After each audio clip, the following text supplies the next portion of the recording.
Hello everyone. Last video में हमने interference के बारे में पढ़ा था और फिर उसके बाद उसमें डबल स्लिट एक्सपेरिमेंट पढ़ा था। ऐसे ही इस वीडियो का टॉपिक है डिफ्रैक्शन और इसके बाद इसमें हम इसका सिंगल स्लिट एक्सपेरिमेंट पढ़ेंगे। तो पहले देखते हैं कि डिफ्रैक्शन क्या होता है। तो इसको एक एग्जांपल से समझते हैं। माना ये एक स्क्रीन है और यहाँ पे एक ऑब्स्ट्रक्शन रखा हुआ है ऐसे।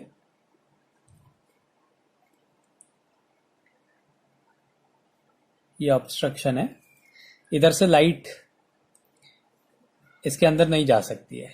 अब यहाँ पे अगर हम एक सोर्स दें लाइट का, ये पूरा एक लाइट का सोर्स है। अब इससे लाइट जाएगी ऐसे, ये लाइट जा रही है तो इधर से इधर लाइट नहीं जा सकती। इसका मतलब क्या है, जो ये इससे नीचे वाला जो पोर्शन है उसमें लाइट नहीं जानी चाहिए। लेकिन क्या होता है, ये जो है ये लाइट जो है थोड़ा सा बैंड हो जाती है ऐसे। ऐसा नहीं होता है कि इसके पीछे सब जगह अंधेरा हो, कुछ पोर्शन में उजाला हो जाता है। इसका मतलब जो है लाइट है ये बैंड हो गई, इस शैडो पोर्शन की तरफ बैंड हो गई। ऐसे ही क्या है, ये है ऐसे है, यहां से लाइट आ रही है तो लाइट को क्या है सीधे जाना चाहिए था, लेकिन क्या होता है वो ऐसे मुड़ जाती है। वो इतने ही पोर्शन पे लाइट नहीं करती है, लेकिन वो थोड़ा ऊपर नीचे भी करती है, तो ये ऐसे बैंड हो जा रही है वो। तो यही जो है इसी को बोलते हैं डिफ्रैक्शन। इसका मतलब क्या है, bending of light, bending of light toward shadow portion.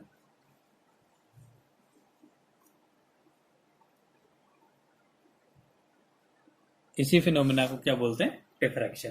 कि लाइट जो है हमेशा शैडो पोर्शन की तरफ बैंड हो जाती है, उसको हम बोलेंगे डिफ्रैक्शन।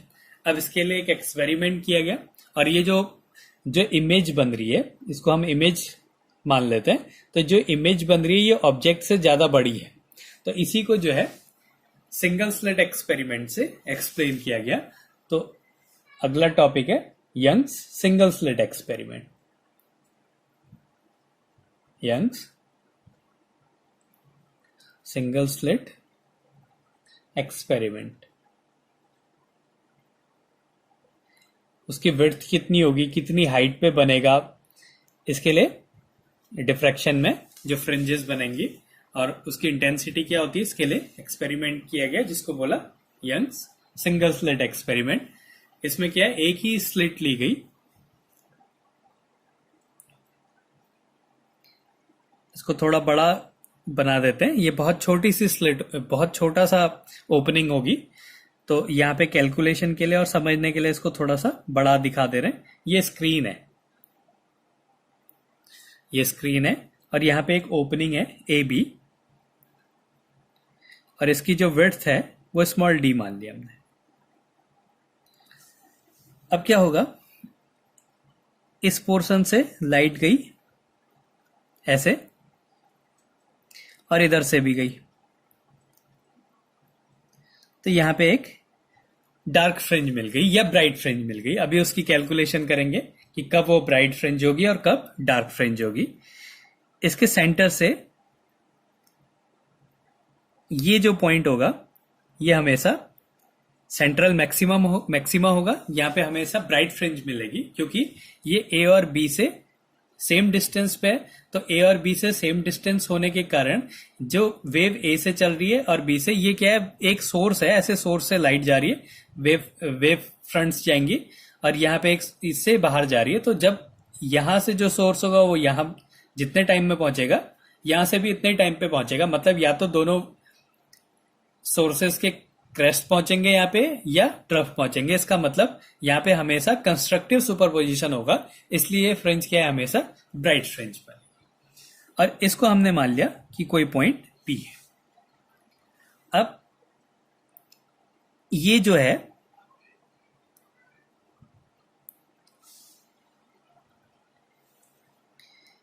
इसका फेज डिफरेंस है हमारा,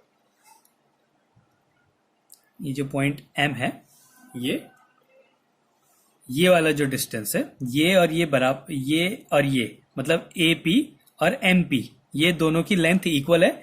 इसने इतना ज्यादा लेंथ और ट्रेवल करनी हो रही है, तो ये क्या हो गया, उसका पाथ डिफरेंस हो गया। और मान लिया कि जो ये एंगल है, ये वाला जो एंगल बन रहा है, ये थीटा एंगल बन रहा है। अब इसके सेंटर से एक लाइन ये ड्रॉ करी, अगर ये थीटा है तो ये जो एंगल बन रहा है ये भी थीटा एंगल होगा। तो इसको एक दोबारा से देख लेते हैं। ये इस तरीके से है, ये दो लाइट की रे हैं, ये ए पॉइंट है, ये बी पॉइंट है, ये इसका सेंटर है, ये इसका पाथ डिफरेंस है, ये वाला बी एम, ये पाथ डिफरेंस है। और माना कि ये जो एंगल बन रहा है ये थीटा एंगल बन रहा है। तो अगर ये थीटा एंगल बन रहा है, तो अगर हम यहां से एक लाइन ड्रॉ करें तो ये एंगल भी थीटा होता है। तो ये इसकी कंडीशंस है। ये डी है डिस्टेंस, और ये जो स्क्रीन बन रही है, इस स्क्रीन की जो डिस्टेंस है ये कैपिटल डी है। और माना ये सेंट्रल मैक्सिमा से ये जो फ्रिंज बन रही है, इसकी हाइट एक्स हाइट है। तो ये इसकी कंडीशन है। तो अब इसके लिए लिख देते हैं, और यहां पे जो मिडिल पॉइंट है इसको ई मान लिया। तो क्या है, A B is an opening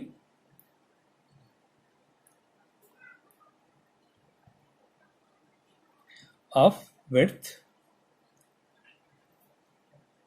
small d. इस जो ये ए बी जो ओपनिंग है इसकी विड्थ है small D. Screen is at a distance d। जो स्क्रीन की डिस्टेंस है वो इस ओपनिंग से जो डिस्टेंस है वो है कैपिटल डी। फिर अगला पॉइंट है, C is equidistant from A and B। Equidistant from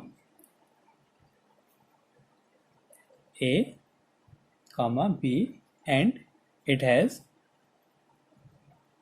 maximum brightness।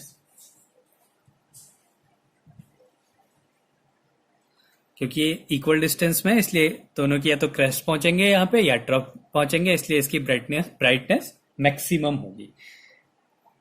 P is a point at elevation theta. जो पी पॉइंट का जो एलिवेशन है इधर से वो थीटा है, ये दिखा है। तो पाथ डिफरेंस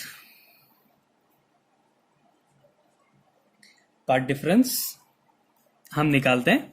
हमने निकालनी है बी एम की वैल्यू, तो हम यहाँ पे साइन थीटा लेते हैं। Sine theta equals to perpendicular upon hypotenuse. तो ये हो गया परपेंडिकुलर और ये हो गया हाइपोटेनियस। तो B M upon A B, यहां पे साइन थीटा ले रहे हैं तो ये परपेंडिकुलर है और ये हाइपोटेनियस है, तो B M upon A B हो गया। तो यहां से बी एम की वैल्यू क्या आ गई, ए बी साइन थीटा, और ए बी की वैल्यू है डी, तो ये हो गया डी साइन थीटा। फिर क्या है, ये मिला कि ये जो पी पे है ये जो हमेशा एक डार्क फ्रिंज होगा। कब, जब इसका जो पाथ डिफरेंस है वो एन लैम्डा है। इट इज ऑब्जर्व दैट, ये प्रैक्टिकली इसको टेस्ट किया गया। It is observe that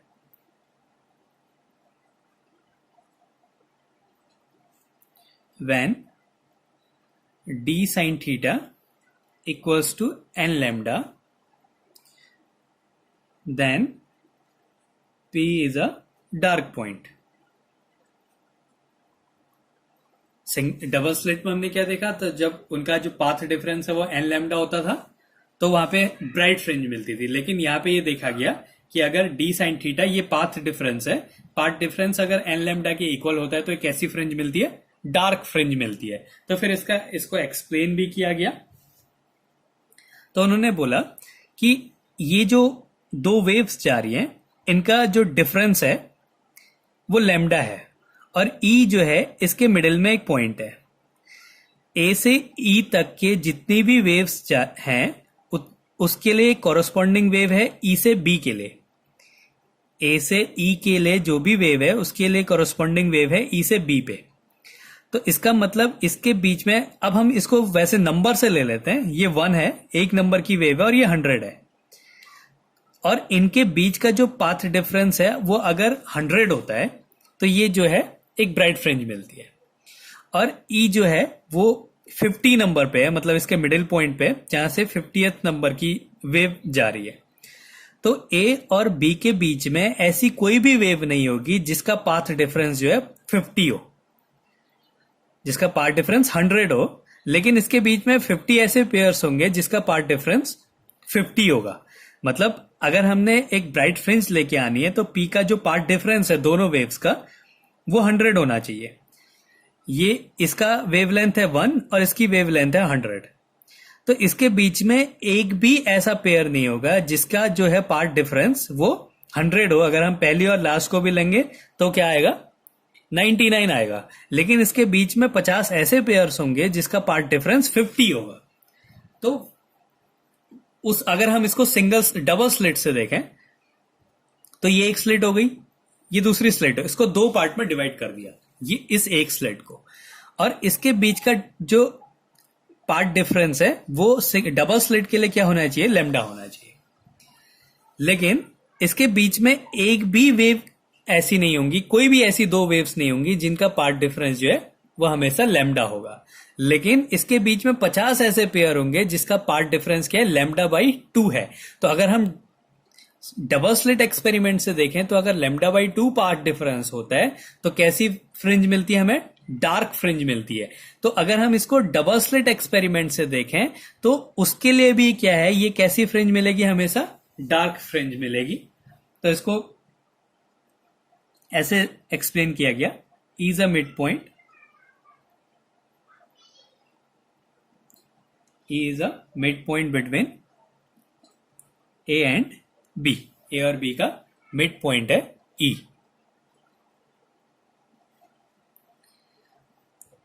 for all point from A to E, A से ई के लिए ये ई है, for all points from A to E there is a corresponding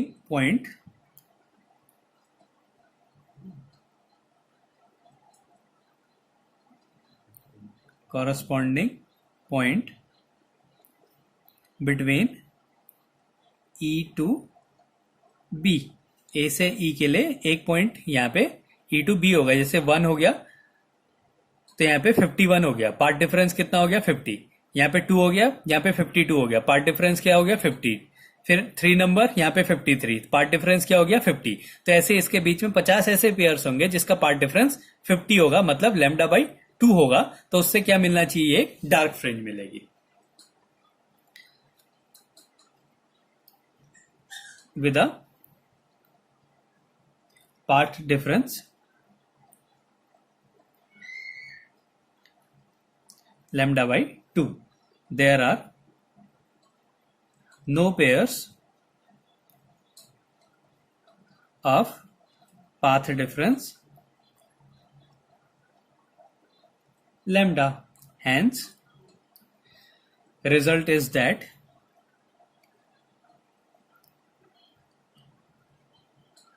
P is a dark point. तो अगर n lambda होगी, इसका जो पार्ट डिफरेंस वो n लैम्डा है, तो P कैसा पॉइंट होगा, डार्क पॉइंट होगा। तो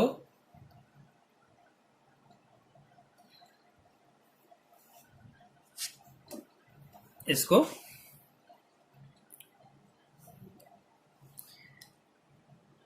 तो ये हो गया for dark fringe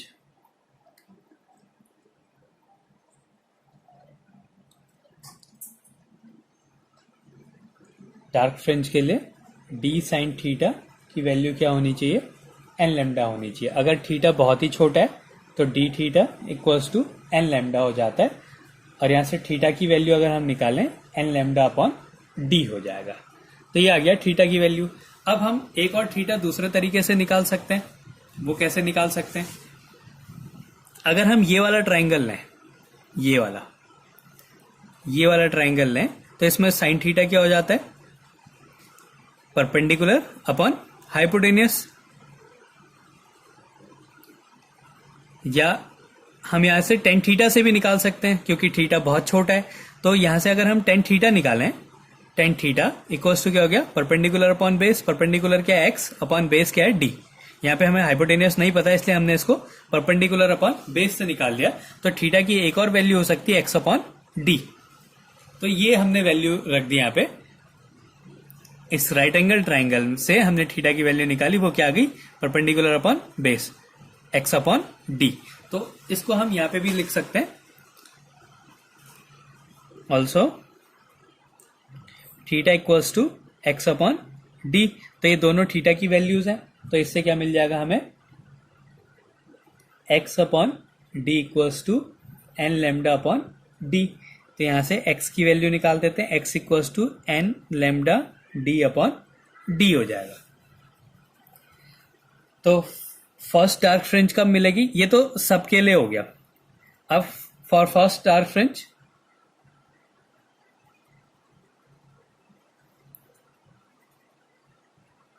first dark fringe के लिए एन की वैल्यू क्या हो जाएगी?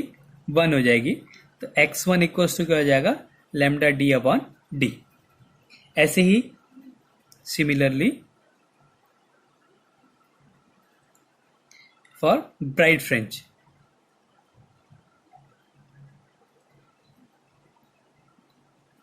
तो जैसे अगर पाथ डिफरेंस एन लैम्डा है तो हमेशा डार्क फ्रिंज मिलती है, वैसे ही अगर path difference 2n+1 lambda by 2 हो, तो ये हमने याद रखना पड़ता है कि कब डार्क फ्रिंज मिलेगी और कब ब्राइट फ्रिंज मिलेगी, क्योंकि ये प्रैक्टिकली प्रूव्ड है कि अगर 2n+1 लैम्डा बाई 2 है पाथ डिफरेंस, तब ये कैसी फ्रिंज मिलती है? ब्राइट फ्रिंज मिलती है। तो फिर छोटा कर देते हैं थीटा को, तो d theta equals to 2n+1 lambda by 2। Theta equals to 2n+1 lambda by 2 d हो जाएगा। फिर थीटा की वैल्यू एक्स अपॉन डी हो जाएगी। X upon d equals to 2n+1 lambda upon 2d। तो x equals to 2n+1 lambda d upon 2d हो गया। तो ये क्या मिल गई? ये डार्क फ्रिंज के लिए था और ये ब्राइट फ्रिंज के लिए था। तो यहां पे भी अगर हम फर्स्ट ब्राइट फ्रिंज निकालें, ब्राइट फ्रिंज कब मिलेगी? जब n की वैल्यू 1 हो। तो x इक्वल्स टू क्या हो जाएगा? 5 lambda by 3 lambda d upon 2d। तो ये क्या हो गई? पहली डार्क फ्रिंज मिली। और जो सेंट्रल मैक्सिमा था वो हमेशा ब्राइट मिलता है, क्योंकि वहां पे या तो दोनों के क्रेस्ट मिलेंगे या दोनों के ट्रफ मिलेंगे। तो इस तरीके से अगर इसका एक इंटेंसिटी ग्राफ बनाए एंगल के लिए, तो जो जब ये हो गई मैक्सिमम इंटेंसिटी, इसके बाद क्या होता है? वो डिक्रीज होने लग जाती है इस तरीके से। ये क्या होता है? डिक्रीज होने लगता है। तो ये हो गई मैक्सिमम इंटेंसिटी I0। और ये थीटा के लिए अगर हम ग्राफ बनाए, तो जैसे जैसे थीटा चेंज हो जाता है इंटेंसिटी डिक्रीज होने लग जाती है। जब थीटा 0 हो जाता है तो क्या होगा? इंटेंसिटी मैक्सिमम हो जाएगी। तो थीटा 0 कब होगा? जब वो सेंट्रल मैक्सिमम में पहुंचेगा, तो वहां पे मैक्सिमम ब्राइटनेस मिलती है, फिर ब्राइटनेस डिक्रीज होते जाती है। तो ये क्या है? Single slit experiment.